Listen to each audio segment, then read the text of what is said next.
já começamos a estudar, né, as linhas 11, 12 e 13, é o primeiro processo que vem, né, a mercado, né, e com o mesmo empenho, né, que a gente olhou os outros projetos, e acreditando que esse projeto da 11, 12 e 13, até pelos aprendizados, né, também...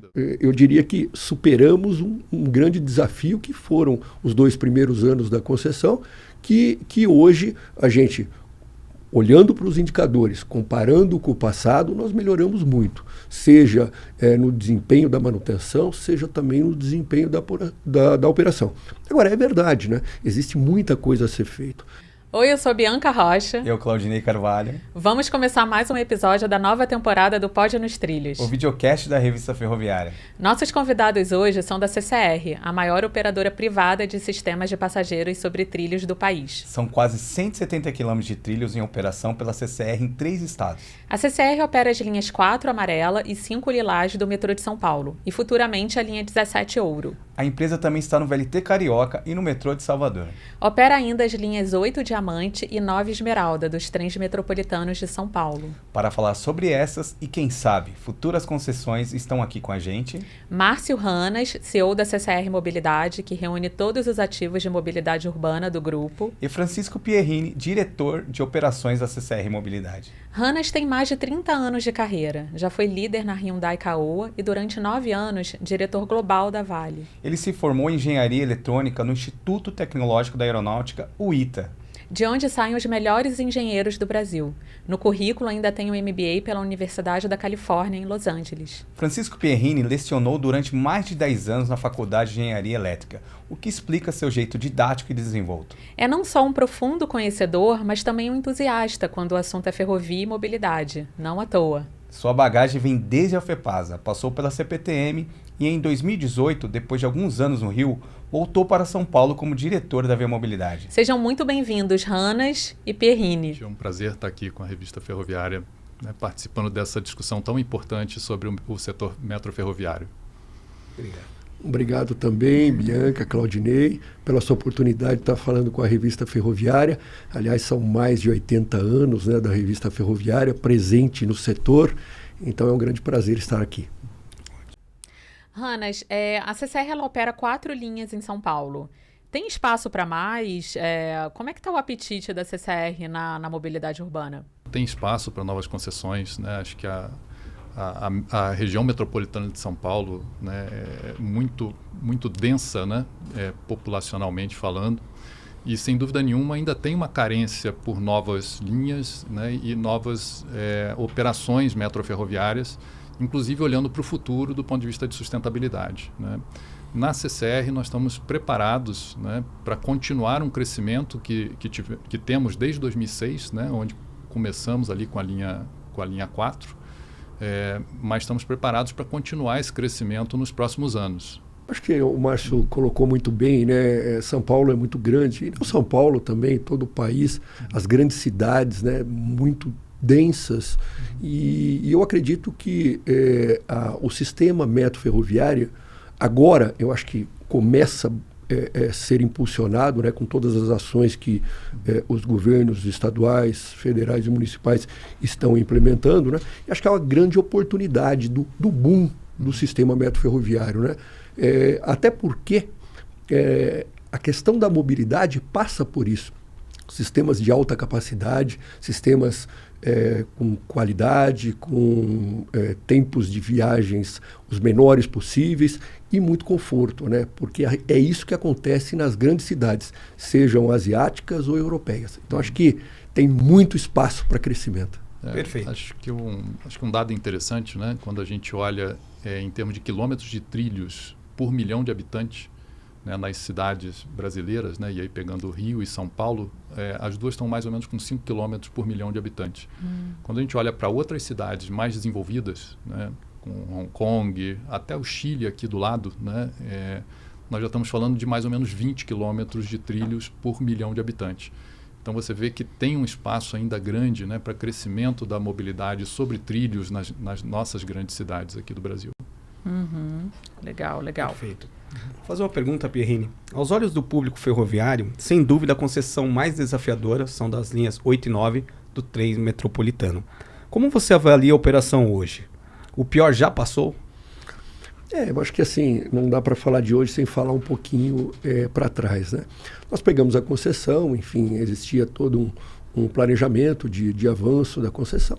E assim, nós tivemos vários problemas no início da concessão e assim, muito também motivados, né, pelas circunstâncias. Lembrando que a gente veio de uma pós-pandemia, nós viemos também do início da guerra da Ucrânia.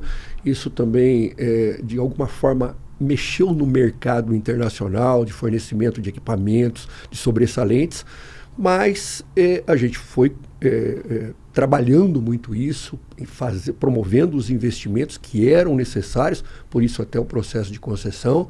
E isso houve uma evolução. Então, nossos indicadores eram acompanhados desde o início, dia a dia, para que se buscasse, enfim, melhorias nos sistemas, acompanhamento também dos investimentos, e a gente, assim, eu diria que superamos um grande desafio, que foram os 2 primeiros anos da concessão, que hoje a gente, olhando para os indicadores, comparando com o passado, nós melhoramos muito, seja no desempenho da manutenção, seja também no desempenho da operação.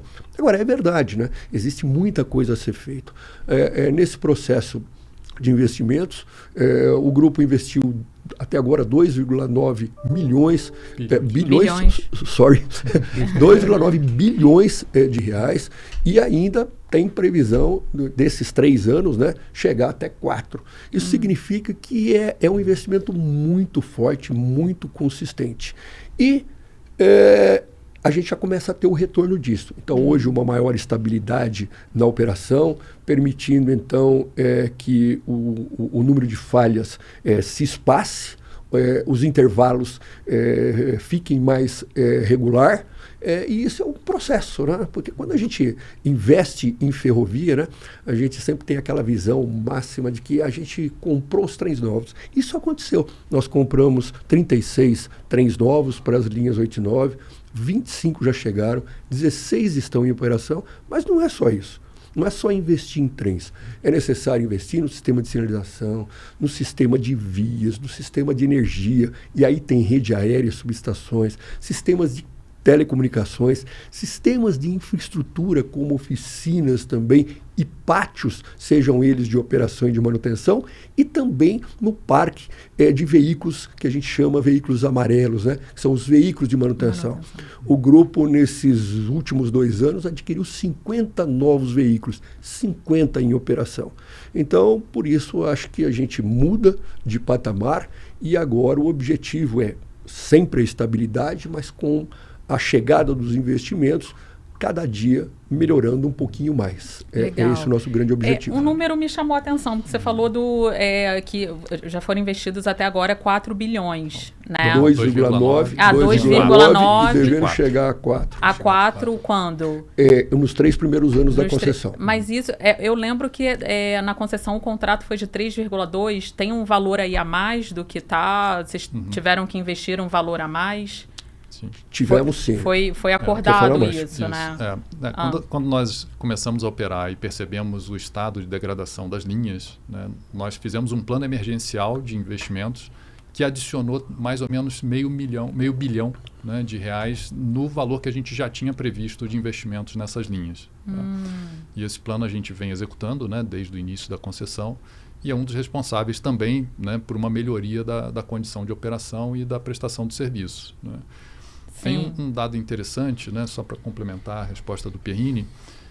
Se a gente pega o primeiro trimestre do ano passado, o indicador nosso contratual, que mede a qualidade da manutenção e a qualidade da operação, que chama CMD, né, que é coeficiente de mensuração de desempenho. Então, no primeiro trimestre do ano passado, ele estava na casa de 64%. Né? O primeiro trimestre desse ano já estava em 82%, 83%. Em abril, nós batemos o recorde desse nosso indicador, que é de 92,5%. Né? O que mostra aí claramente uma evolução, né, da qualidade da manutenção e da operação. Legal. Eu tenho mais uma pergunta aí com base no que o Pierrini falou.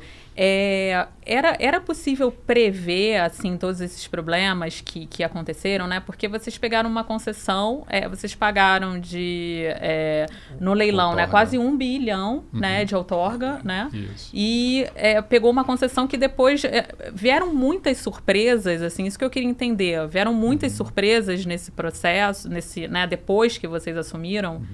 Ou vocês já tinham uma ideia de que era realmente uma operação muito desafiadora? Posso? Pode, fica à vontade, Márcio. Bom, claramente tem os dois, né? Assim, tiveram questões que a gente talvez devesse ter feito um melhor trabalho de diagnóstico, né, dessas linhas, mas também questões que, com a forma como é feito, né, o processo do leilão, a gente não teria, mesmo que tivesse todas as ferramentas e toda a condição, a gente não teria tempo hábil, né, dentro do processo do leilão para fazer uma investigação tão profunda de todos os ativos, né? Então, para dar um exemplo de um trem, né, quer dizer, você vai fazer uma revisão de um trem, são 2 meses de revisão. Né? Nós íamos receber 55 trens, né? Quer dizer, não tem tempo hábil para você abrir esses trens, que, aliás, estavam em operação, né? Quer dizer, eu não podia também falar, olha, me dá que pare esse trem 2 meses para eu poder olhar como é que ele está, né? Então, tiveram várias questões que, pela forma como é feito, né, o processo licitatório, não dá tempo para nós ou para qualquer outro operador, né, fazer uma avaliação tão profunda dos ativos. Então, sim, tiveram várias surpresas, né, com relação à condição dos ativos quando nós começamos a operar. E o outro ponto que eu acho que foi muito impactante para esse nosso início de operação foi o que o Pierrini comentou, da gente estar num período pós-pandemia, principalmente, onde as cadeias de suprimentos globais foram desorganizadas nesse processo, né? Sim. E aí, quando você pega uma situação que você não estava prevendo e precisa reagir rápido, você não consegue. Porque aí, na hora que você vai, né, comprar peça de reposição para poder, né, fazer os reparos que você não tinha previsto fazer, e vai no mercado comprar, o mercado fala, olha, eu só consigo te entregar a peça daqui a 1 ano, daqui a 1 ano e meio. Né? E com os veículos de manutenção, vocês compraram usados, inclusive, né? Então, que comprar usado. a nossa previsão, né, na época da preparação da proposta, é que a gente alugaria os equipamentos até que os novos equipamentos chegassem, né? Porque a gente ia comprar equipamentos novos. Aí, de novo, por conta de pandemia, né? E por conta também de um processo de concessões do governo federal para ferrovias de carga, quando nós fomos no mercado alugar os equipamentos, não tinha mais equipamento para alugar. Né? E aí você fala, bom, então vou comprar com urgência. 2, 3 anos para entregar. Né? Então, assim, nós ficamos praticamente o primeiro ano todo de operação sem os veículos de manutenção que a gente precisava para dar manutenção. Então, e que não foram herdados da CPTM. Não vieram esses veículos. Não vieram isso estava em contrato. Sim, isso estava em contrato. Tanto é que a nossa previsão era alugar esses equipamentos. Entendi. Né? Até que os novos chegassem. Entendi. Eu acho que aí, me permite, né, Márcio? Acho que o Márcio deu o exemplo do trem, né? Que é exatamente isso, né? A verificação, a inspeção, a análise das condições técnicas de um trem demora, até porque são vários equipamentos, vários sistemas. Mas quando a gente vai também para o sistema de vias, ou seja, a gente se deparou com vários problemas de via. E nesse período também não era possível fazer uma verificação de via, porque, em tese, você teria que andar na via para ver as condições. Isso também com trens em operação, isso não era possível, né? Não foi possível. Isso também aconteceu nos sistemas elétricos, nas subestações principalmente, onde os períodos de visitas eles eram diurnos, né?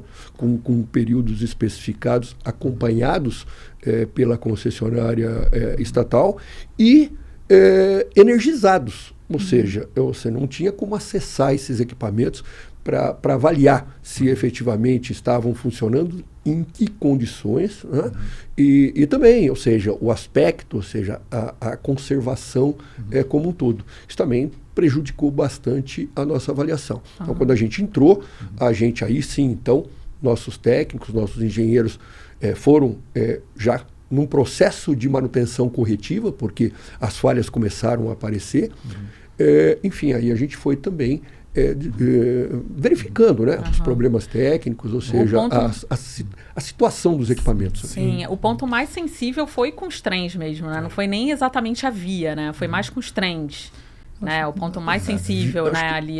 Eu acho que é um conjunto. É o conjunto. É um conjunto. O início mesmo da operação foi muita falha de trem, né, À medida que a gente foi melhorando a condição dos trens, aí apareceram mais os problemas de via, né? Mas no fundo ele já estava lá, ele só não era tão, talvez, evidente, né, quanto os problemas de trem. E uma dúvida, a CPTM não chegou a passar um histórico de manutenção desses trens? Eles não teriam essa obrigatoriedade? Não, contratualmente ele dava informação. Acho que isso também é uma questão, uma possibilidade de evolução nos novos editais. Ele dava a informação da última revisão. Agora, não o critério, né? E o histórico e a qualidade dessa, e a intensidade também dessa revisão. Então, o trem X, ele passou por revisão na última data. Enfim, então isso também foi uma dificuldade, porque a gente não tinha esse histórico de trens, quilometragens dos trens, enfim, que também a gente passou por esse capítulo, né? Mas o importante foi isso também, foi um grande aprendizado para a gente, né? E para o governo também, né? Para as próximas os próximos projetos. Foi o Estado foi realmente um case, né? Sim. Tiveram várias lições aprendidas, né? Dos dois lados. Dos dois lados. Eu acho que esse é um ponto legal, né? Porque assim, esses sistemas metroferroviários, a gente já teve a experiência com a linha 4, a linha 4, como você mesmo disse no início, né? É uma linha com muito mais de 90% de aprovação, uma linha já consagrada, um sistema driverless, sistema de tecnologia de ponta, baseado na linha 14 do metrô de Paris, quando foi feita. Sim. Ou seja, uma linha robusta. A linha 5 nós tivemos também o recebimento do próprio metrô, com uma qualidade de manutenção bem melhor. E também uma linha que tinha em torno de 20 anos. Quando a gente pega as linhas 8 e 9, né, na verdade a gente tem que lembrar que ela era de 1850, com a própria Sorocabana, né? E que a última, se me permite, né, a última revisão da linha, o último grande investimento foi lá na década de 70, começou em 74, isso avançou até 80, que foi a modernização de expansão da FEPASA. Depois de lá para cá, foram só trabalhos de adequações, pequenas melhorias, né? Mas, enfim, então é uma linha bem antiga, né? Enfim, você fala com propriedade, né? Trabalhou nessa época, né? Sim, lá. Comecei na FEPASA. Mas o Perrini e Hannas, eu acho que também tem uma diferença na operação de sistemas metropolitanos, né? Tem também aí, vocês ficaram muito craques, vamos dizer assim, na operação de um sistema metroviário e foram para um sistema metropolitano que é diferente, né? Bem ou mal é ferroviário, sim, mas é diferente.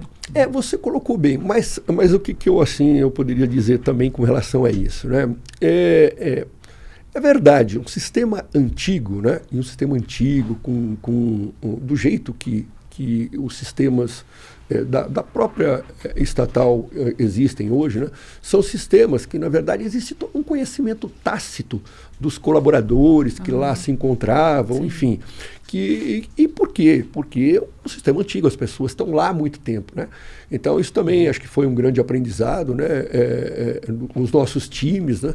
Para poder, de alguma forma, não só capacitá-los, mas assim, envolvê-los mais nessa oportunidade que a gente está tendo agora nas linhas 8 e 9 para próximas linhas e dar essas oportunidades de aprendizado, porque são sistemas muito antigos, que na verdade já estão, a gente já está deixando, né, esses sistemas. Inauguramos um novo centro de controle, já com tecnologia de ponta, um sistema de controle moderno, os nossos trens novos recebidos, os 36 também com tecnologia nova, o sistema de sinalização que a gente está investindo, sistema de energia, ou seja, está tudo sendo trocado. Sim. Então, agora, num próximo processo, na medida que isso seja possível, o nosso pessoal com certeza já tem essa experiência. Já tem essa expertise, né? E aí eu faço uma pergunta... Você quer falar? Não, fica à vontade. Eu faço uma pergunta para o Hannas, né? Sobre esse assunto que a gente está falando, que é o seguinte, Hannas. Essas dificuldades, né, de operação nos trens metropolitanos, isso fez a CCR puxar um pouco o freio de mão para novas concessões, assim, né? Na participação em leilões, enfim. Como é que ficou isso? Não teve uma puxada de freio de mão, né? Nós estudamos os processos que tiveram daí do metrô de Belo Horizonte, também recentemente a linha 7 TIC. Então nós estudamos esses projetos com afinco, né? Quer dizer, com intenção de fato de participar desses leilões. No entanto, nós estamos sendo muito rigorosos com relação à escolha de onde nós queremos investir, né? Olhando muito uma matriz de risco e retorno. Então, assim, uma disciplina de capital, né, que nos leva, né, a ser seletivos naqueles projetos que nós vamos entrar, né? Então, não tem uma diminuição de apetite. Nosso apetite, né, continua sendo grande e a gente quer crescer, quer novas concessões, quer dizer, estamos preparados para isso, né? Mas a gente também não quer crescer a qualquer custo, né? Então a gente está sim avaliando os projetos, né? E infelizmente esses 2 projetos foram projetos em que dentro da nossa análise, né, de risco-retorno vis-à-vis outras oportunidades que o grupo tinha, né, nós decidimos por não participar nesses leilões. Tá, mas uma pergunta assim, entre o TIC e o Metrô BH, tiveram algum desses projetos que vocês estudaram mais, pensaram assim até o último momento, pô, esse aqui a gente vai entrar ou não vai entrar, ou foi uma decisão que vocês tomaram há muito tempo? Não, a decisão foi tomada nos 2 casos, né? Muito próximo já do leilão, quando a gente começa a ter, né, os números já mais firmes, né, de investimentos, de custo de operação, enfim. E ali sim foram tomadas as decisões, mas não foram decisões antecipadamente, né, tomadas com relação à participação desses leilões. Tanto é que nós tivemos, no caso do TIC, linha 7, né, 250 pessoas mobilizadas estudando esse projeto. Quer dizer, não foi um investimento pequeno, né, do lado da concessionária, quer dizer, da CCR, né, no estudo desse projeto, né? Então isso mostra que a gente não estava ali simplesmente fazendo cena, né? Sim. Quer dizer, última hora. Mas foi uma surpresa, né? Na verdade, vocês decidiram no último momento, né? Na véspera, né? Uma fonte me contou que foi na véspera que vocês decidiram. Como é que foi isso, assim? Vocês bateram o martelo na véspera, assim, para não participar depois de todo esse investimento? Pois é uma decisão sempre difícil, né? Depois de você ter feito o investimento, você decidir não participar. Mas acho que isso mostra um pouco da seriedade com que a gente está tratando a alocação de capital no grupo, né? Então, mesmo, né, nesse caso, né, e quem estuda o projeto acaba se tornando um pouco pai do projeto, né? Ele quer ver aquele projeto, né, virar realidade. Mas, mesmo assim, a gente tem sido muito disciplinado, né, na tomada de decisão. Mas, Hannas, o que pegou nesse projeto do TIC para a CCR não participar? O que aconteceu ali? Qual foi a questão? Bom, assim, primeiro, dando um passo atrás, né, era um projeto importante para o Estado, não temos dúvida nenhuma disso, né? É um projeto estratégico para a CCR, né? Quer dizer, a gente... dentro da nossa estratégia, né, de operação e consolidação, né, da nossa posição no mercado, era estratégico. No entanto, quando nós avaliamos o tamanho do investimento que precisava ser feito, né, vis-à-vis os riscos que a gente conhecia bem por ter operado, né, recentemente linha 8 e 9, né, então a gente sabe as dificuldades que a gente teria na operação da linha 7. Né? Sim. Que é mais antiga, né, inclusive. É mais antiga. Né? É mais antiga. Então a gente sabia bem o tamanho dos riscos que teriam ali para assumir essa operação. Então foi uma combinação entre uma avaliação, né, de que o investimento talvez fosse acima do que estava se previsto, né? E também um risco de operação grande, que obviamente exigiria custos, né, mais altos também de operação. Então foi uma combinação. Eu não sei se vocês já tinham alguma proposta pronta, mas eu tenho uma curiosidade. Se vocês apresentassem, vocês ganhariam? Não, do Concorde? Não, a gente não chegou a ter a proposta pronta. Não chegou a ter. Não. Tá. Nós estudamos bastante, né, como você falou, quer dizer, a decisão foi tomada na véspera, né? numa reunião de conselho, né? Então, quer dizer, a gente também sempre deixa essa decisão, né, para os dias anteriores aí ao leilão, até por uma questão de sigilo, né, de também para que a informação não vaze e tudo mais. Sim. Então, normalmente essa decisão ela é tomada realmente nos últimos dias ali, né, anteriores ao leilão. Então, quer dizer, a gente já levou uma análise para o nosso conselho que indicava, né, que não fazia muito sentido a gente investir nesse projeto. E era importante também, né, a gente focar bastante nas linhas 8 e 9. A gente estava com a concessão em processo já de ramp-up, de melhoria, né? Isso também foi levado em consideração. Acho que a gente já tem as linhas 8 e 9. São 2 grandes linhas. É importante a gente estabilizar, ou seja, se consolidar também com todo o aprendizado, né, para poder avançar. E é isso que também foi levado em consideração. Né? E como eu falei, né, é uma questão de alocação de capital. Né? Quando a gente olhava também para as outras oportunidades que a gente tinha, né, e a gente está discutindo, né, extensão da linha 4, nós estamos discutindo extensão da linha 5. Né? Quer dizer, tem outras oportunidades que quando a gente compara, né, essas oportunidades do ponto de vista, de novo, de risco-retorno, fazia mais sentido talvez focar nessas outras oportunidades. E você acha, Anas, que esses projetos mais novos, né, principalmente de São Paulo, eles estão mais complexos? Eles exigem uma sofisticação maior no contrato, né, nas discussões anteriores? Qual a diferença que você vê no momento atual, né, para os projetos mais antigos, vamos dizer assim? Se a gente pensar, é um processo muito novo, né?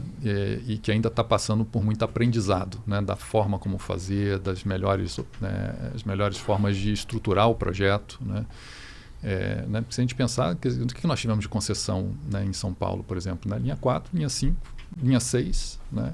E 8 e 9 e agora a linha 7. Quer dizer, são poucas, né? Se a gente pensar, são poucas. E são ciclos longos, né?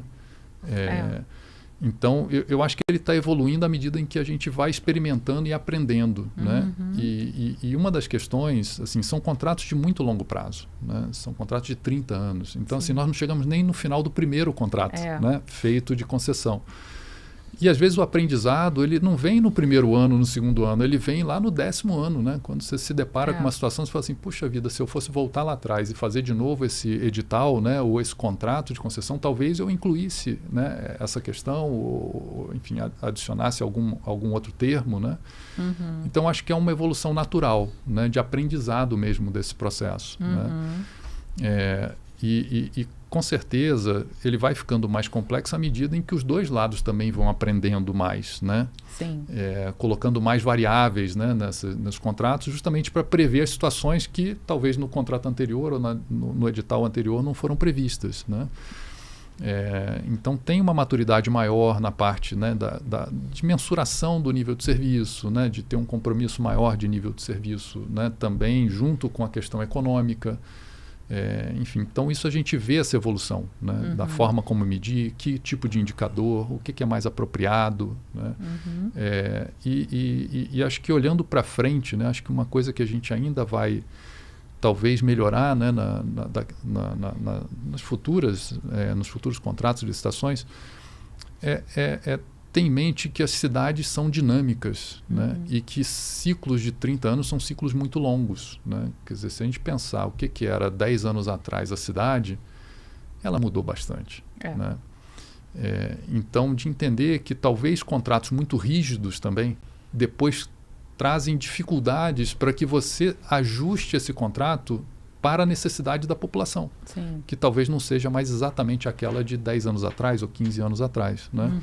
Então, que de certa forma esses contratos tenham um pouco mais de flexibilidade para que o escopo seja ajustado, né? Para que a forma da prestação do serviço seja ajustada, né? E que a gente não fique talvez tão preso, né, nas condições que foram colocadas no edital. Né? E você acha que isso vem acontecendo? Você acha que os novos já estão trazendo essas novas perspectivas, assim, que você falou? Eu acho que ainda timidamente, né? Porque a gente ainda tem a questão, né, de estar muito preso às condições do edital, né? Porque tem uma questão legal, né, que você olha e fala assim, poxa, mas se eu for mudar uma condição do edital, será que o outro concorrente, então, aí abre não teria sido mais competitivo, eventualmente? Enfim. Mas, por outro lado, né, o que eu comentei, assim, 30 anos é um tempo muito longo para a vida de uma cidade. Né? E talvez no meio do caminho eu tenha que fazer ajustes nesse contrato, Sim. mesmo que seja em parâmetros do edital, né? Tem que ter esse espaço. Para adequar, né, a necessidade daquele momento da população, da sociedade. Né? Então, acho que é mais nesse sentido que eu vejo ainda, olhando para frente, um caminho de evolução nessas Legal, questões. Bacana. Né? Eu queria só perguntar uma outra coisinha.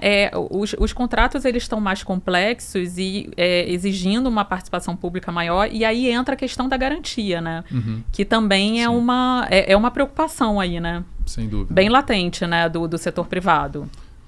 Porque mobilidade urbana, no mundo inteiro, ela é subsidiada. Né? Você não consegue, só com base na tarifa, remunerar o investimento, que é muito alto, né? Quando a gente fala de trilho. Né? Então, você exige, sim, uma participação, né, do poder público aí, com recursos, né, ao longo das concessões. À medida em que as câmaras de compensação elas vão se exaurindo, né, em função das concessões já feitas, né, e até também da distância, né, entre o que é remunerado por tarifa e o que precisa de aporte público, essas câmaras, né, elas vão se exaurindo ao longo do tempo. Né, e a câmara de compensação ali só tem o dinheiro da tarifa. Né.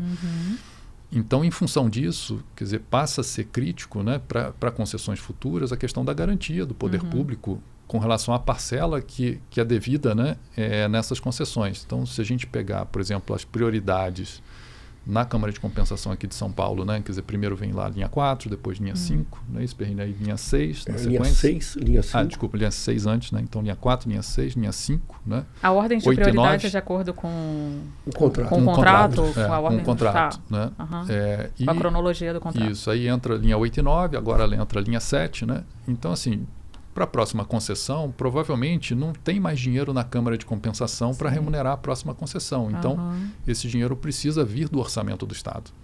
Né? E aí sim entra a questão, né, de qual é a garantia, né, que vai ser dada para que, enfim, o setor privado tenha a segurança de que o recurso né, que vem do governo do Estado vai estar disponível para essa concessão. Né? Eu estou dando o exemplo de São Paulo, mas não é diferente das outras capitais. Né? E aí, Perrini, a gente tivemos isso com a pandemia, né? Uma mudança muito grande nessa receita tarifária. Né? Quer falar um pouquinho sobre isso? Como que foi? Isso houve uma queda relativamente grande, né? Porque as operadoras chegaram no fundo de 20% da demanda normal, né? Que foi naquele período. Mas eu acho que é importante dizer, né, na linha que o Márcio estava falando, é que quando o Estado aprende, as empresas aprendem também, e o processo ele é melhor qualificado, ele tem uma robustez maior, a sociedade sempre ganha. E acho que agora tem um momento muito importante, que é o quê? Essa participação da iniciativa privada junto dos estados, né, municípios e a condição federal, o governo federal também, nesse processo de concessões, de PPPs, ou seja, do capital privado. Porque quando a gente fala em São Paulo, né? São Paulo hoje a gente tem, nas grandes capitais até do país, 85% da população vive nas grandes cidades. Então, a necessidade de investimento ela é muito grande. E o Estado também não tem condições sozinho de arcar com todo esse desenvolvimento. Então, e a gente viu recentemente agora uma oportunidade de um plano de expansão bem grande, né? Lá da Secretaria de Parcerias do Estado, né? Que promove, então, a oportunidade de concessões, da presença da iniciativa privada, junto com o Estado, né? Para que a gente consiga ampliar sensivelmente essa rede que hoje é muito pequena, quando comparadas com grandes cidades, até no próprio México, né? Hoje você tem uma proporção de linhas 4 vezes mais do que a gente tem aqui em São Paulo, que começaram de maneira assim, similar, né? Próxima, né? No início. E por outro lado também, essa melhoria, né, esse aprendizado do Estado traz um pouco essa questão da necessidade da gestão metropolitana. E a gente sempre diz a necessidade de ter uma autoridade metropolitana, seja ela numa estrutura composta pela sociedade, pelas empresas, pelo Estado, ou uma agência também robusta na área metroferroviária. Uma agência reguladora, Uma né? agência reguladora, exatamente, para poder coordenar todo esse processo. Porque como o sistema é muito grande, né, e nós estamos falando só em trens, aqui em São Paulo, 8 milhões de viagens, né, aí tem os ônibus ainda, ou seja, precisa organizar tudo isso, para não ter uma concorrência sem necessidade. Com isso, a população ganha no trânsito, ganha na emissão de CO2 na atmosfera, ou seja, todo mundo ganha com investimentos destinados. Então, acho que esse é o grande trabalho, né, de planejamento, de estruturação. E aí, então, a questão das garantias ela acaba sendo melhor tratada, né, com condições melhores, com transparência também, acima de tudo, para o privado, porque a gente precisa ter uma segurança jurídica nos contratos que nós assinamos, porque nós estamos, o Márcio colocou, são contratos de 30 anos. Ou seja, como é que vai ser isso daqui 10, 15, 20, 30 anos? Então, com vários governos, vários mandatos. Exatamente. Então, acho que esse é um ponto que está sendo bastante discutido por todas as esferas praticamente de governos, né, para que a gente consiga ter essas autoridades, essas agências robustas e ao mesmo tempo um melhor planejamento, né? E aí então, enfim, eu acho que aí no próprio processo da pandemia, né, veja, a gente continuou com os ônibus em operação, continuou com os trens, continuou com os metrôs, e enfim, era necessário. Agora, uma gestão de alguma forma presente que pudesse organizar melhor esse processo, talvez o impacto teria sido melhor, porque você vai priorizar o quê? Aquela demanda conhecida por gestão, né, e do modal que mais se adequa ali. Porque nós vivemos uma situação muito complicada, né? Com queda de demanda, com dificuldade de pessoas, da gestão dos próprios sistemas. Porque assim como nós, pessoas tivemos problemas, os nossos colaboradores, os funcionários das empresas também tiveram problema. Foi uma dificuldade enorme em todos os sentidos. Demanda, gestão das empresas, né? Então, acho que é isso, né? Isso todo um aprendizado, todo um caminho, né? Que enfim, chegamos até hoje, né? Então acho que é importante olhar daqui para frente com toda essa oportunidade de investimento. Mas o que eu ia falar é que a autoridade metropolitana é a grande demanda, né, do setor de mobilidade urbana.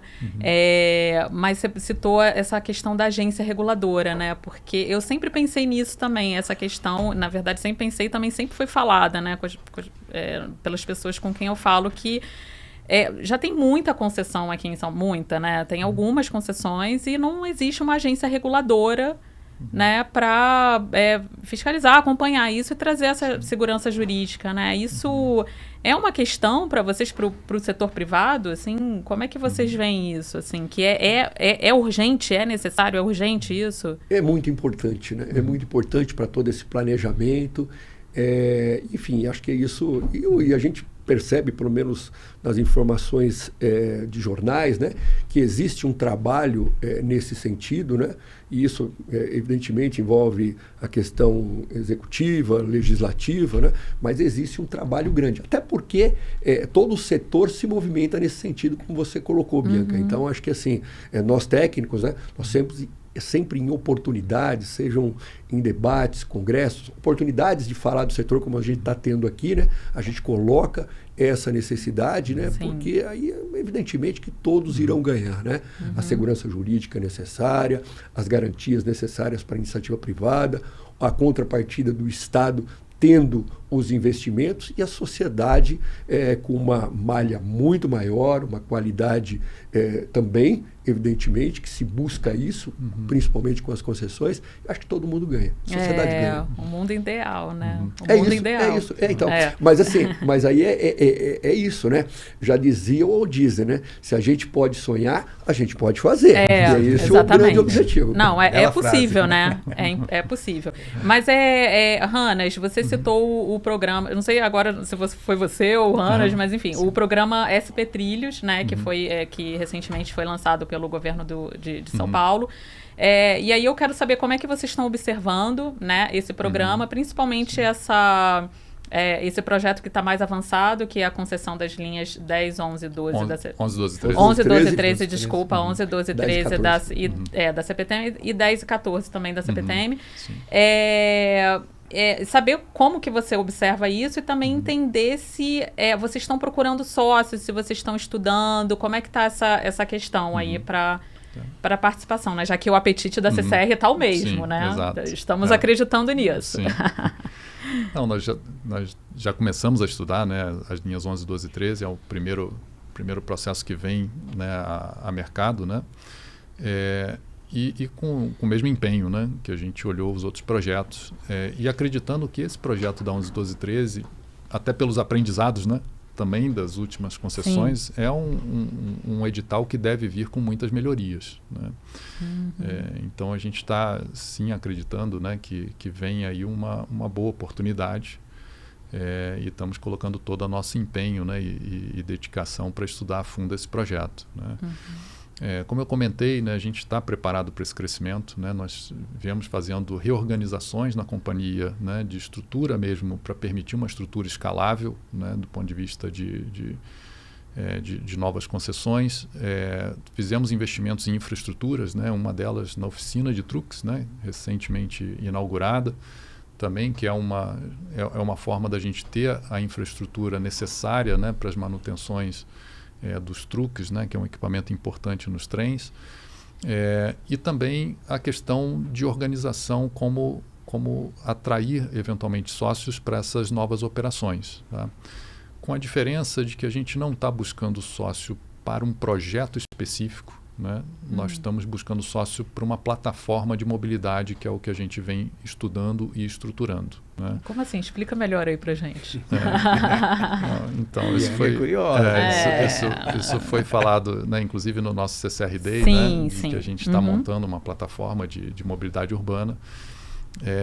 E a ideia é ter sim como se fosse uma subholding, né, aonde você possa atrair investidores que querem investir só na mobilidade urbana, né? Ele talvez não queira investir na CCR como um todo, né, porque pode não ter interesse em aeroportos ou pode não ter interesse em rodovias, mas que quer sim ser um investidor, né, de mobilidade urbana. Então, uma forma de eu abrir essa condição e essa oportunidade, né, para trazer sócio que queira investir em mobilidade urbana sobre trilhos, né, aqui no Brasil. Então, E pode ser nacional, estrangeiro, pode ser...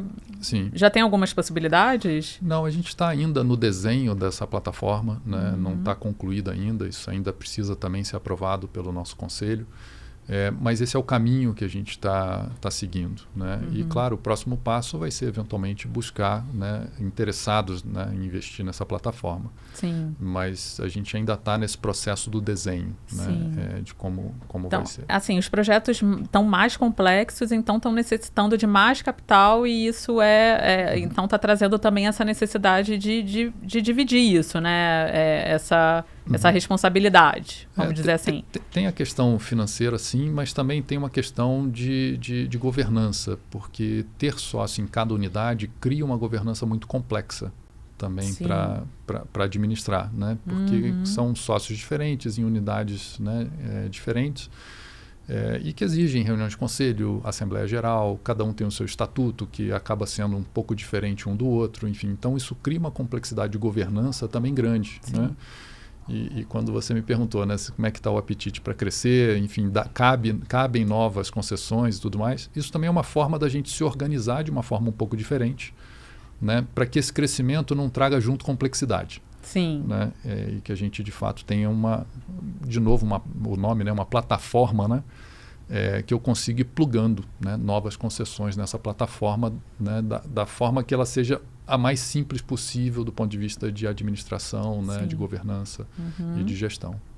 E aí um prato cheio é o SP Trilhos, né, para trazer esses novos projetos, né? Sem dúvida. E nós estamos olhando projetos também em outras capitais, né? Então, no próprio CCRD a gente apresentou ali as oportunidades que tem também na Bahia, né? Com o Metrô Bahia, oportunidade no Rio de Janeiro, enfim. Então, nós estamos olhando para todas essas oportunidades, né?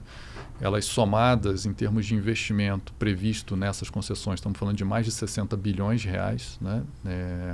do que já tem mapeado, né, e que deve vir a mercado recente. Isso o quê? Só em São Paulo? Tempo. Não, São no Paulo, Brasil. Rio e Salvador, né? Quer dizer, Bahia. São Paulo sempre é mais adiantado, né? Ou não? Não necessariamente mais adiantado, assim, com certeza aqui tem um maior volume, né? Mas o Rio desculpa, mas o Rio é o quê? É aquele projeto de transformação do BRT em VLT ou não? Não, ali, do que a gente apresentou no CCR foi a linha 3 do metrô. Ah, a linha 3, tá. Que entrou no PAC, né? Entrou no novo PAC. Essa informação eu não tenho. Sei. Isso. Uhum. Mas é uma dos investimentos que deve vir, né? Pelo menos o governo do estado está trabalhando nisso, né? Legal. Então, esses investimentos que somados, né, estamos falando de mais de 60 bilhões, e aí estamos falando de investimentos que já estão aí anunciados, né? Sim, quer dizer, sim. que já tem mídia, né? Já tem comunicação, enfim. Claro, quando você pega o pipeline inteiro, né? Aí, com certeza, estamos falando de mais de 100 bilhões de reais de investimentos, né, no setor nos próximos anos. Como o Pierrini comentou no início, né, aqui da nossa conversa, é um setor que, né, assim, talvez esteja no seu melhor momento da história, né, em termos de perspectivas de projetos, de investimentos, né, enfim. Então, a gente acredita que estamos quase naquele super ciclo, né, do setor de mobilidade urbana. Perfeito. Aproveitando que a gente está falando de novas possibilidades, Pierrini, existe esse possível trem intercidade Sorocaba, que partiria da linha 8 Diamante, né? Vocês têm alguma preferência no contrato da CCR para operar esse possível projeto? Não, dentro do contrato existe a possibilidade da gente fazer até esse estudo, né? Agora, é importante dizer que ali já tem uma infraestrutura montada, lembrando que as linhas praticamente da linha 8, que vai de Júlio Prestes até Sorocaba, são as linhas da antiga Estrada de Ferro Sorocabana.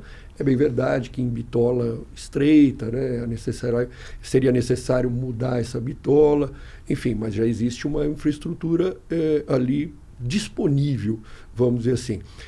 Por outro lado também, um trem intercidades, é importante que ele chegue na região de integração com o sistema metropolitano. Então, por exemplo, a gente tem lá a Estação Barueri. Imagina você chegar com um trem intercidades na Estação Barueri, até para não precisar chegar dentro da capital, você chega em Barueri e ali você tem uma conexão com o trem metropolitano, que é a nossa linha 8, enfim, até a própria linha 9, que precisa chegar até lá, e fazer a integração.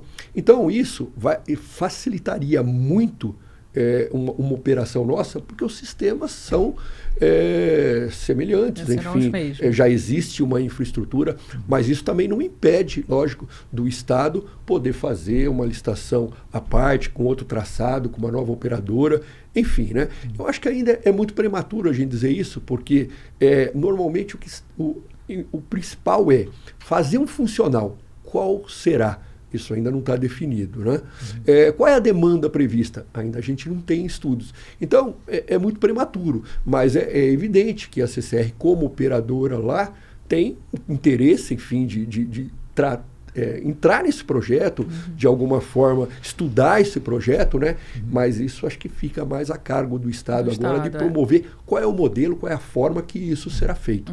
Mas o que está exatamente no contrato, Pierrini? Existe uma possibilidade da CCR fazer um estudo? O que existe exatamente no contrato para esse trem intercidade? Existe a possibilidade de o Estado solicitar, né, um estudo da construção ou do planejamento de um trem intercidades ligando São Paulo e Sorocaba.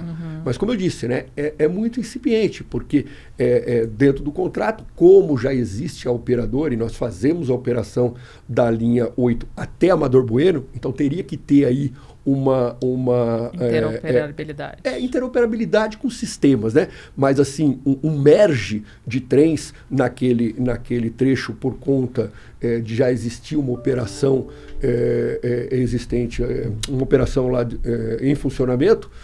Então, acho que é uma grande oportunidade, por isso que o Estado colocou essa condição da gente poder estudar. Mas isso é a critério do Estado, né? Então, o Estado agora está fazendo uma prospecção do possível TIC Sorocaba, né? E isso a gente vai ver um pouco mais para frente aí, como ele está pensando nesse modelamento, como ele está pensando nessa futura operação, né? Mas assim, como técnico, né, eu vejo que tem muito fundamento que seja uma possível operação da própria Viamobilidade, porque você já tem o trecho ali de operação, enfim, isso facilitaria, mas não é uma condição determinante, não. Isso, o Vai Estado, passar de por alguma leilão, forma, né? Pois é. Enfim. O Estado, de alguma forma, pode... É o modelamento que ele vai fazer, né? Um leilão, assim, enfim, uma outra forma de incorporação, enfim, mas isso é o Estado que define. Perfeito. Falando em futuras operações, tem a linha 17, né? Do monotrilho. Vai ser a primeira vez que o Grupo CCR vai operar um monotrilho. Queria saber como está esse projeto, se está andando tudo certinho, o primeiro trem já está chegando no Brasil. Vocês podem falar um pouquinho? Fiquem à vontade. É isso, né? Acho que assim, sempre tem a primeira vez, né? Nós operamos a primeira vez a Via 4, né? Sempre tem a primeira vez. E hoje ela é a nossa queridinha, né? Mas acho que sim, é uma grande oportunidade para o grupo também, conhecer um novo modal. Esse processo ainda está a cargo do Metrô de São Paulo, fazer o projeto, a implementação do projeto com seus sistemas, fornecimento de trens, porque o que preconiza no contrato de concessão das linhas 5 e 17 é a operação do sistema monotrilho. Então, os nossos técnicos já estão se aproximando dos fornecedores, da própria companhia do metrô, que é a responsável por fazer toda essa gestão, para a gente poder já em conjunto aprender sobre esse sistema, né? E quando lá, no momento da entrega, estarmos preparados para a assunção de mais esse compromisso. Já deram um prazo oficial para vocês?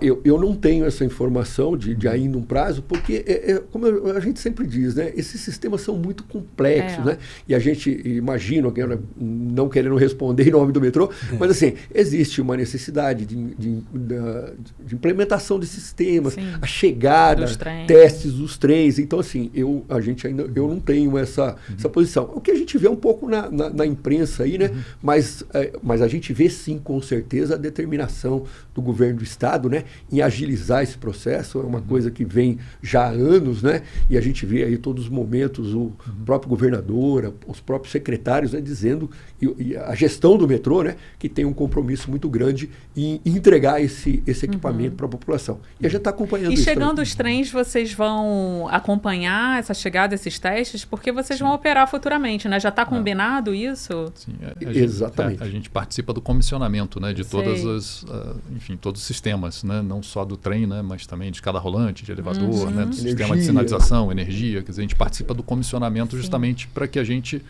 possa assumir essa operação, né, à medida em que os sistemas todos foram testados. Né? E já reservaram equipe para isso? Não, a gente porque já tem.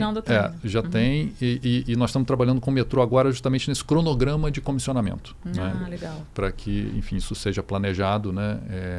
E a gente sabe exatamente quando a gente também tem que estar com a equipe pronta para poder acompanhar esses comissionamentos, que depende do cronograma do metrô. E é muito interessante isso, né? Por quê? Porque assim, o sistema chega, né? Ele acaba sendo comissionado pelo sistema, pelo metrô em conjunto com a concessionária, né? Mas ali também existe uma grande oportunidade do aprendizado, do treinamento, né? Do conhecimento dos manuais, dos procedimentos de operação também que serão implementados. Então, acho que é um momento muito rico para o aprendizado, né? Para a gente poder, assim, junto com a empresa que está implementando, né?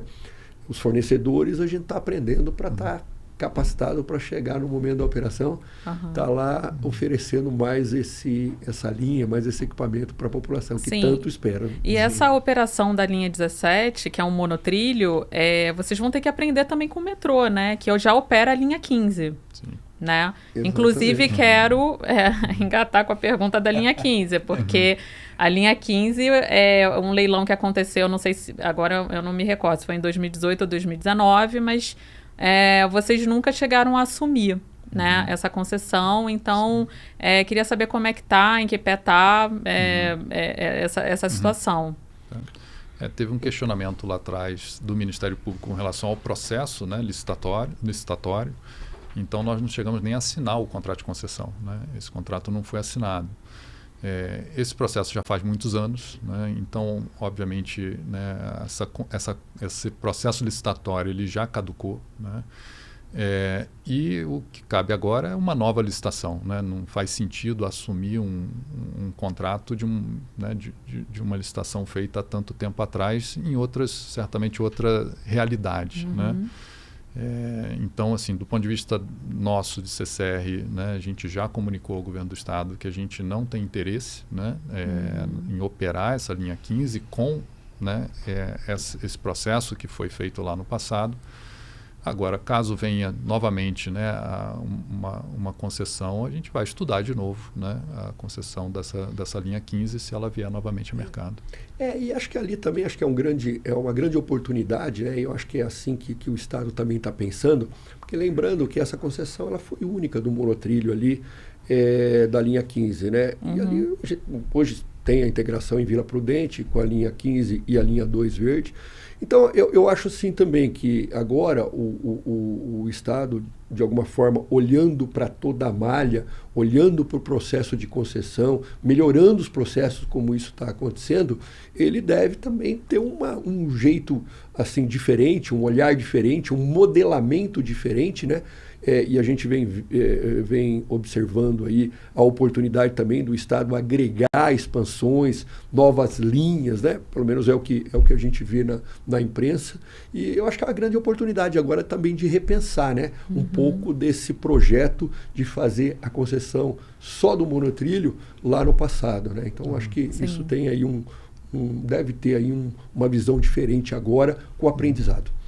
E também com os outros projetos de talvez uma possível privatização, né, do metrô, né? Não sei se a linha 15 está incluída nisso, né? A gente sabe pouco sobre isso, mas enfim, só foi um comentário aqui que não tem, né, muita relação com a CCR. Verdade. Desculpa, vai. Mudando um pouquinho o assunto, né, a gente poderia falar um pouco de mão de obra, né? Como vocês observam o cenário hoje com a chegada de um novo player, que é um grupo com porte, que antes a gente pode se dizer que vocês reinavam sozinhos no mercado de mobilidade. O que vocês acham que isso pode impactar no quesito aí mão de obra? Como vocês estão preparados para isso? Eu acho que assim, quer falar mais? Eu acho que assim, primeiro, eu acho que é muito bom, né? Muito bom para os colaboradores, são oportunidades de trabalho. Se a gente pegar o sistema metro ferroviário, ele ficou parado por muitos anos, então acho que o Márcio já colocou ainda há pouco uma questão agora da possibilidade do boom mesmo do sistema metro ferroviário. Então, acho que é um momento rico, né? E a gente tem que olhar com essa visão, né? É um momento de crescimento, é um momento de desenvolvimento. Eu acho também que, na verdade, quando a gente tem o monopólio, né, ele não é legal também como um todo. É importante que tenham novos players, que existam assim, oportunidades de várias visões, de vários modelos de operação. Isso, provoca o outro na qualidade, isso melhora o processo como um todo. Então, acho que isso é muito saudável, né? E sob o ponto de vista também de pessoas, eu acho que assim, cada vez mais exige da gente, né, o convênios com universidades, ou seja, com instituições tipo o Senai, né? Porque, veja, recentemente nós fizemos um convênio com o INSPER, né? Criando o Observatório Nacional de Mobilidade. Para quê? Para criar conhecimento, para criar inteligência, para desenvolver, principalmente essa garotada que está chegando agora no mercado do trabalho. Porque se a gente olhar para trás, né, todo mundo queria estar dentro da ferrovia, olhava o trem, eu queria ser maquinista quando jovem, né? Sim. E isso ficou um pouco perdido, né? Por conta, sim, eu acho que um pouco até do alinhamento que se teve do modelo rodoviarista para o momento do metro ferroviário. Mas agora acho que é o momento da gente inverter isso, né? Sim. Então, assim, com bons olhos, no sentido da gente desenvolver principalmente as escolas, se aproximar das universidades, das instituições, né, promovendo conhecimento e dando oportunidade para essa garotada aí. Tem muito pela frente. Que bom. Eu queria complementar, né, de que o que eu falo internamente, né, assim, independente se somos nós que vamos ganhar a nova concessão ou um concorrente, vai precisar de mão de obra. Né? Então, a gente tem que trabalhar, sim, na qualificação, né, da nossa mão de obra, seja para nós ou seja para o mercado. né? E fomentar, como o Perrini comentou, essas parcerias, né? Com instituições de ensino, com instituições da indústria, enfim. E uma coisa, né? Eu sempre lembro dessa frase do Henry Ford, né? De que ele dizia que ele preferia capacitar, né, a sua equipe e eventualmente perder, do que não capacitar e eles ficarem, né?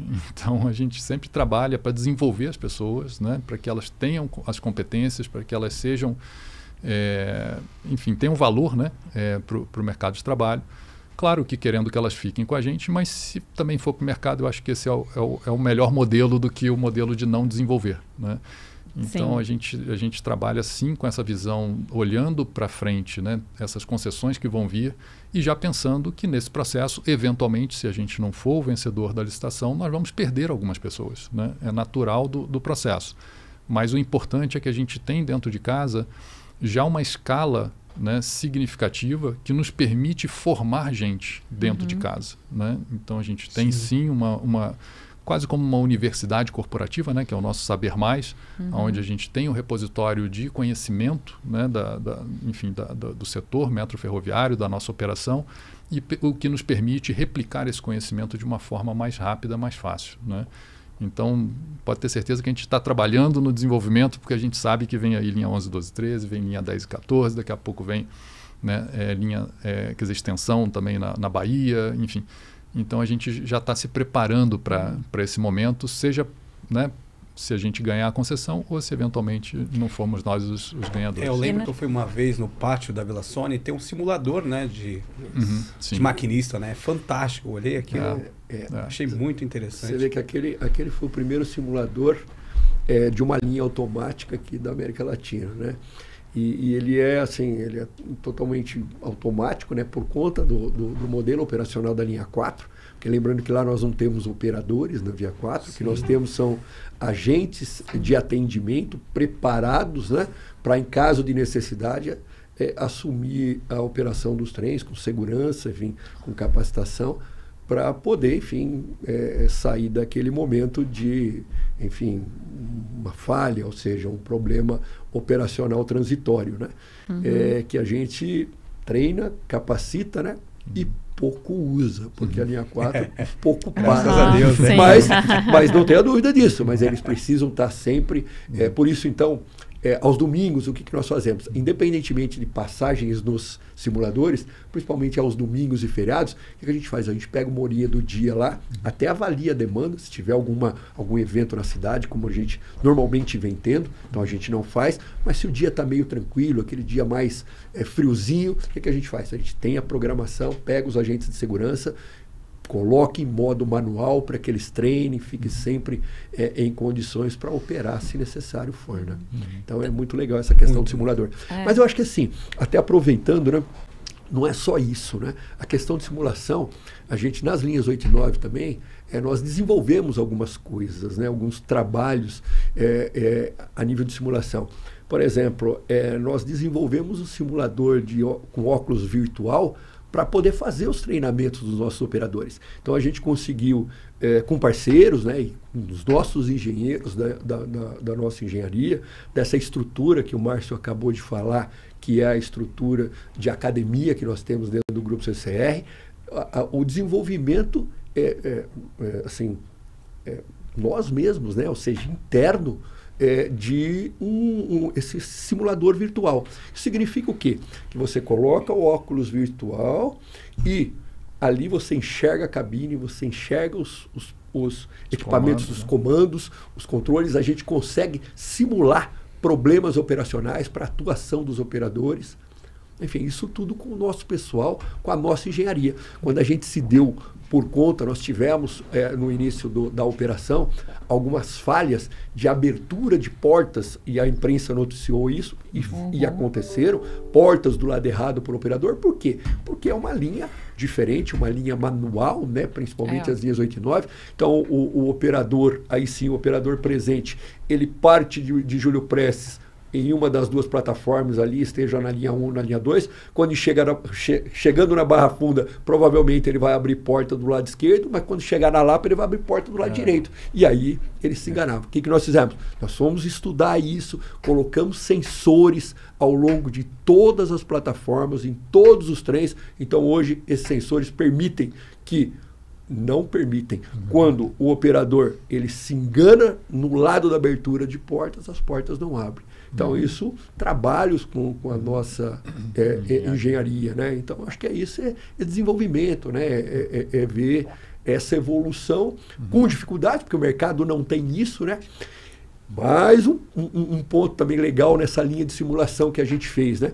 A gente também, por conta da atenção, nós tivemos aquela ocorrência em Júlio Prestes, que também foi muito noticiada, né? Como é que a gente faz para que o operador tenha cada vez mais atenção, além de treinamentos, além de formação? Como é que a gente consegue isso, né? Sim. Então, o que a gente fez? A gente foi lá, criou o Shizakanko, que é aquele modelo japonês do Aponte Fale, para reter a atenção do operador, e também está introduzido no sistema de análise de fadiga, onde o operador, ele estando em condição, né, isso até é legal depois vocês darem uma olhada com calma, ele estando em condições normais, olhando para frente, exercendo seu papel conforme procedimentos, ok. Se ele, de repente, ele olhar para o lado, permanecer sem olhar para frente, o sistema informa e notifica o centro de controle. Né? Isso para quê?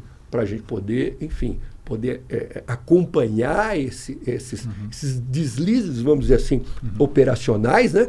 E ao mesmo tempo também poder tratar isso. Ou seja, então foi um recurso que nós implementamos também com recursos próprios. Terrini, essa história da linha 8 Diamante voltar a receber trens de carga, existe alguma conversa nesse sentido? Que infraestrutura seria necessário nesse local? A linha 8 ela já operou com trens de carga, tanto a linha 8 quanto a linha 9 no passado. Hoje houve uma interrupção. O que é importante é um sistema que tenha condições de receber essa operação, um sistema interoperável, um sistema de sinalização, um sistema de controle que permita. E aí, então, essas passagens de trens de carga poderiam ser realizadas em conjunto com os trens metropolitanos, claro que fora dos horários de pico, fora dos horários de maior movimento, mas é uma oportunidade. À noite, finais de semana, feriado, nos horários de vale. Então, é uma grande oportunidade para se utilizar a malha na sua plenitude. E não é nada diferente do que já acontece no mundo, né? Quando a gente vai, por exemplo, para Tóquio, quando a gente vai para qualquer cidade grande europeia, seja Madrid, Berlim, Frankfurt, ou seja, cidades grandes que operam com trens de passageiros e trens de carga, eles circulam na mesma via.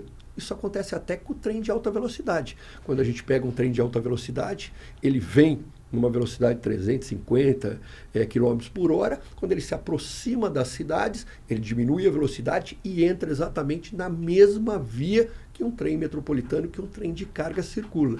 Então, isso é interoperabilidade. Então, acho que a gente criar essa condição para aproveitar a malha existente e aí, então, evidentemente, usar o sistema metroferroviário na plenitude. Mas a CCR ela já está vendo algum tipo de potencial ali, de carga? Qual é o potencial de carga que existe ali? E os trens, eles chegariam pela malha o quê? Da MRS? O que seria? Só para eu entender ali o trecho. Quer falar mais? Bom, em termos de estudo, nós não estamos estudando ainda o potencial da carga. O que nós estamos fazendo? É uma discussão com o governo do estado de implantar um sistema novo de sinalização que permita, né, essa interoperabilidade, né, que permitiria o conviver na mesma linha com um trem de carga junto com um trem de passageiros. Então, para um outro operador, ou não? Pode ser um outro operador ou pode ser a própria CCR no caso da linha 8. Tá? Porque eu posso simplesmente ter um modelo onde eu dou um direito de passagem, né, para um outro operador, ou um modelo onde a gente mesmo transporta essa carga, né? Como estratégia para um grande centro urbano como São Paulo, né, olhando para o futuro, é fundamental que você consiga entrar com carga nesse miolo das marginais, né, por ferrovia, porque isso vai desafogar muito tanto as rodovias que chegam na capital, mas também as marginais, né? Então essa é uma forma de você entrar com carga nesse miolo da cidade, né, usando a linha 8 principalmente no nosso caso, né? Mas essa oportunidade também vai ter com as outras linhas, né, da CPTM que saem da região metropolitana de São Paulo, né? Então, do ponto de vista de estudo do potencial de carga, nós ainda não chegamos nesse ponto, porque nós estamos trabalhando primeiro para viabilizar a possibilidade, né, de ter trem de carga junto com trem de passageiros. E o próximo passo nosso, sim, aí é estudar, né, o potencial de transporte de carga. Eu não tenho dúvida que tem oportunidade, né? De novo, como o Perrini comentou, né, se a gente olha para os grandes centros urbanos no mundo, né, mais desenvolvidos do que nós, isso já é uma realidade, né? E eles montaram modelos de transporte de carga, e aí estamos falando de carga fracionada, né? Não estamos falando de carga pesada, né? Minério, soja, não é isso, né? Mas são, né, itens que são consumidos nas cidades, né? Sim. Então, isso já é uma realidade onde a gente vê em outras cidades mais desenvolvidas, e que eu não tenho dúvida que também se aplica aqui à cidade de São Paulo pelo seu tamanho, pelo seu gigantismo e pela condição do trânsito, né, que a gente já tem. Se a gente pensar nas vantagens de se entrar com carga por ferrovia, né, você tem um custo provavelmente mais baixo, né, porque, enfim, o trem não fica parado, né, como hoje, né, os caminhões, enfim, ficam aí no trânsito.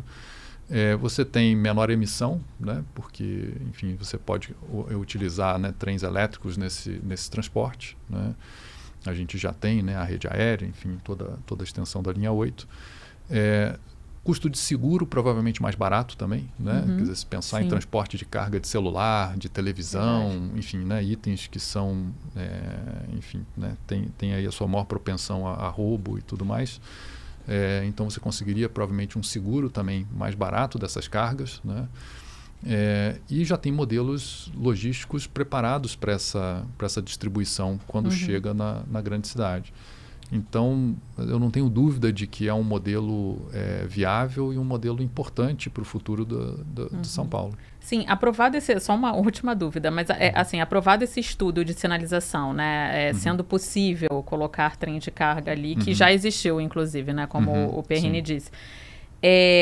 Como é que seria esse trâmite? Vocês, a CCR, ela diria ao Estado se estaria interessado ou não em colocar trem de carga, e aí o Estado teria que autorizar isso, fazer um termo aditivo no contrato, e aí vocês compram o material rodado. Como é que seria isso, assim, só para entender essa possível futura operação? Sim.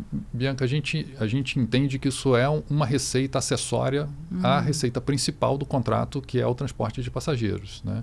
É claro que qualquer serviço que eu vá fazer, a gente sempre pede uma autorização, né, ao poder concedente para aquele uso novo, né, da infraestrutura que foi concedida, né? Mas a gente entende que isso é uma receita acessória ao, né, objetivo principal do nosso contrato, que é o transporte, né, de passageiros, né? Então, assim como tem outros negócios de receitas acessórias que a gente vem desenvolvendo também como uma forma de rentabilizar as nossas operações, né? E aqui eu dou o exemplo da logística de grandes eventos, né? Que foi um item que a gente começou a fazer também na linha 9, né? Especificamente, de criar uma logística específica para grandes eventos que acontecem em Interlagos, né? E, de novo, a gente pede autorização, né, ao poder concedente para fazer um serviço, apesar de ser transporte também de passageiros, ele é diferente, né, do serviço regular para o qual, né, essas linhas foram concedidas, e isso é, dentro do nosso contrato, tratado como uma receita acessória. Entendi. Legal, legal. E aí eu queria falar um pouquinho sobre a oficina de truques, né? Esse projeto gigante que vocês inauguraram recentemente. Queria entender se esses truques, né, que são mantidos lá, né, que vão para lá, são truques são truques de todos os sistemas da CCR, né, nível Brasil, ou só de São Paulo. Fala aí um pouquinho sobre esse projeto. A oficina de truques foi uma oportunidade também, dentro da nossa engenharia, dentro das nossas operações, a oportunidade de otimizar esse processo da revisão geral de truques, porque assim, quando a gente pega um truque, né, por baixo são 4 toneladas, então pegar esse truque, levar, de um lugar para o outro, levar para uma outra empresa, para fazer as revisões, entrar na janela disponível das outras empresas, prestadoras de serviço. Isso é sempre mais difícil do que você prover uma estrutura interna com velocidade, com conhecimento, dentro das instalações. Então foi isso que nós idealizamos e pensamos. Então lá atrás foi um investimento de 75 milhões e que permite que façamos as revisões gerais, ou seja, sobre todos os aspectos do truque, seja de desgaste de equipamentos, rolagem, conexões do próprio truque, processo da motorização, da transmissão do motor com os truques, nas nossas oficinas. E aí isso vai permitir a gente fazer as revisões dos trens da Via 4, dos trens da linha 5, dos trens das linhas 8 e 9, e se sobrar tempo, nós vamos fazer também lá do metrô Bahia, se bem que a logística é mais complicada pela distância. Mas, e o VLT Carioca também tem os truques ali? Também tem, mas aí numa outra característica, porque é um outro tipo de trem que é o VLT. Mas acho que o importante é dizer que essa estrutura, né, nós fizemos lá no pátio de Presidente Altino, numa estrutura das oficinas. Ela é compartilhada hoje, então, com a Via 4, com a linha 5 e também com as linhas 8 e 9, e ela é de última geração. Ela é a oficina mais bem posicionada, mas em tecnologia da América Latina. Ali a gente tem condições de fazer detecções por um sistema de ultrassom, tem acelerômetros dentro dos sistemas que permitem a avaliação dos trabalhos de revisão. Com isso, então, a gente consegue muito mais segurança para os nossos sistemas, né? E, ao mesmo tempo, maior agilidade, enfim, dos nossos processos de manutenção. Então, eu acho que, assim, foi um investimento, né, do grupo nesse processo, que eu acho que, assim, ainda temos aí um caminho muito grande, né, de descobrir mais oportunidades em função até de upsides, né, dessas oficinas, para poder até que mais à frente, né, vender serviços, sim. Nós temos aí um modelo de concessões hoje com várias outras operadoras. Enfim, acho que é um pouco do grupo CCR, né? E a gente sempre diz assim, nas nossas concessões, a gente não pensa no dia seguinte, a gente não pensa no mês seguinte, no ano seguinte, a gente pensa ao longo do tempo, né? E isso que é importante, é pensar para frente, ou seja, as concessões elas são de períodos grandes e a gente tem que pensar na perpetuidade disso. Como é que a gente desenvolve um serviço de qualidade que a gente tem nas operações das nossas linhas, né? Com aceitação também do público, tem a sustentabilidade, porque também é um ponto que a gente trabalha muito nas 3 letrinhas, né, do ESG. Enfim, um programa sustentável. Quem ganha com isso?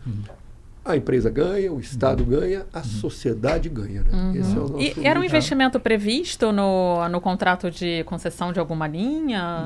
Não, né? Foi um investimento próprio mesmo da CCR. Quer dizer, se você pegar hoje, nós temos na nossa frota administrada aqui em São Paulo 1.700 truques. Né? Então a gente atingiu um volume, né, suficiente que justifica uma infraestrutura própria. Né? Então, isso é que foi o motivo, né, da gente implantar essa oficina para atender a nossa operação, como o Perrini comentou, num primeiro momento, e, eventualmente, futuramente, poder até prestar esse serviço para outros operadores. Né? Legal. Um ponto importante da sustentabilidade, né, que o Perrini comentou, nós implantamos, junto com essa oficina, um sistema de reuso de água, né, na oficina. Então a gente deixa de utilizar 160 mil litros de água limpa, né, com o reuso de água que a gente tem dentro da oficina. Né? Então, pensar não só na questão econômica, né, de uma oficina que permite a gente ter um custo menor também de manutenção desses truques, mas uma oficina que também seja sustentável, que também contribua com a questão do meio ambiente aí para a nossa cidade. Legal, bacana. Perfeito. Estamos caminhando então para o final. Foi muito bom conversar com vocês, como sempre, uma aula, né, de mobilidade e ferrovia. Para finalizar, a gente sempre pede aos nossos convidados Uma dica. Pode ser uma dica de leitura, uma dica de carreira, uma dica de vida. O que vocês quiserem falar sobre algo pessoal de vocês. Tá. Tem uma coisa que eu sempre falo para as nossas equipes, né, Perrini, quando a gente se reúne, que foi um aprendizado que eu tive ao longo da minha carreira, né? Porque eu cresci na minha carreira fazendo aquilo que ninguém queria fazer. O quê? Né? O quê? Não, qualquer coisa, Qualquer né? coisa. Quando você está dentro da empresa e tem um problema ali e ninguém tá pegando esse problema para resolver, eu pegava para mim. Sabe? Não, isso aqui me dá que eu resolvo. Né? Tem outro problema ali e ninguém quer resolver, me dá que eu resolvo. Esse é o profissional dos sonhos, gente. E eu fui crescendo na carreira desse jeito, né? Quer dizer, fazendo aquilo que ninguém queria fazer. Né? Então essa é uma dica que eu sempre dou, né, para o pessoal aí das nossas equipes quando a gente se reúne, né, de falar, gente, busca você a oportunidade, né? Não fique esperando ela cair no seu colo, né? Então esse é um ponto. Acho que um outro ponto que acho interessante também compartilhar, também um aprendizado de vida, né? Eu também me formei em engenharia, enfim, técnico, né, e tudo, mas quando você passa de técnico para líder, talvez seja o maior salto de carreira, né, que você dá e talvez a maior mudança, né, em termos de perfil necessário para o sucesso, né? É você deixar de ser técnico e passar a ser líder, né? Então a dica que eu dou também é que as pessoas busquem estudar um pouco de psicologia, porque quando você vira líder você passa a ser muito mais um psicólogo, né, do que um técnico. Gestão né? de ativo para gestão de pessoas, né? Exatamente. É uma né? inteligência emocional muito necessária. Exatamente, né? Então estudar psicologia quando está nessa mudança, né, de passar de técnico para líder, eu acho fundamental para você ser um líder de sucesso, né? Então são as duas dicas que eu deixo aqui. Legal. E você sempre foi um bom aluno, Hanna, e você passou para o ITA, né? Para mim esses institutos, gente, IME, ITA, é uma coisa absurda, assim, eu tenho orgulho de dizer que eu fui 5º colocado no vestibular do IME.